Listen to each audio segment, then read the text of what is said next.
এই যে বিল্ডিংটা যেখানে আগুনটা লাগছে না, হাফ ইঞ্চি ডিফারেন্স কিন্তু আমাদের বিল্ডিংটা। আমরা 3 নম্বর বিল্ডিং ফ্লোরে ছিলাম, ওই ফ্লোরের পাশে আগুন লাগছিল। লাগার পরে এই জায়গায় 3টা প্রথম 8-10টা ড্রাম, এত বড় বড় ড্রাম, এটা বাস্টে আমাদের 7তলা বিল্ডিং কিন্তু আপনি দেখছেন, এই বিল্ডিং ওভার করে ওই সামনে রাইজিংয়ের বিল্ডিংয়ে পড়ছে। বিল্ডিংটা পড়ার পরে এই আগুনগুলো ওই শুরু হয়েছে।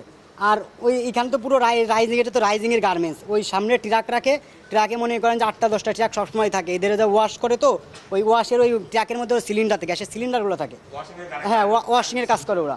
ওই ট্রাক মানুষ মরছে কিন্তু ওই বিল্ডিংয়ে ভাই, মরার কথা কিন্তু আমাদের, মূলত মরলে কিন্তু মরার কথা আমাদের, কারণ আমাদের সাথে লাগছে। আর ওদের ওখানে কিন্তু অনেক ডিফারেন্স। ওই এই যে সময় আমরা হলো পানি মারতেছি, ফায়ার সার্ভিস আইসি হলো 1:40, আর আমরা হলো পানি মারতেছি 11:10 আগুন লাগছে, 11:15 থেকে আমরা হলো পানি মারতেছি।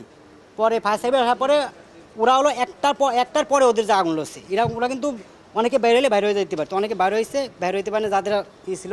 কিন্তু যে এই যে আগুনটা এখনও দেখেন যে নিয়ন্ত্রণে আসেনি, কেমিক্যালের যে আগুনটা এখনও কিন্তু নিয়ন্ত্রণে আসে নাই। উপর থেকে এই 2টা কেমিক্যালের ড্রাম ব্লাস্ট হইয়া আমাদের এদিক দিয়ে পড়ছে।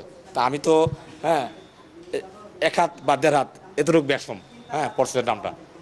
যদি আমি আটটু দিয়ে থাকতাম তাহলে আমার মাথায় পড়ে ড্রামটা। তা আমি বাঁচে গেলাম, আল্লাহর রহমতে আল্লাহ আমাকে বাঁচাইছে, নিজে আল্লাহ আমাকে বাঁচাইছে। তা আমি মনে করছি যে মনে হয় যে হেলিকপ্টার থেকে কিছু ফালছে মনে হয়, কিন্তু পরে যখন উপর আমি তাকাইছি দেখি যে ধুমা, অনেক ধুমা আসছে।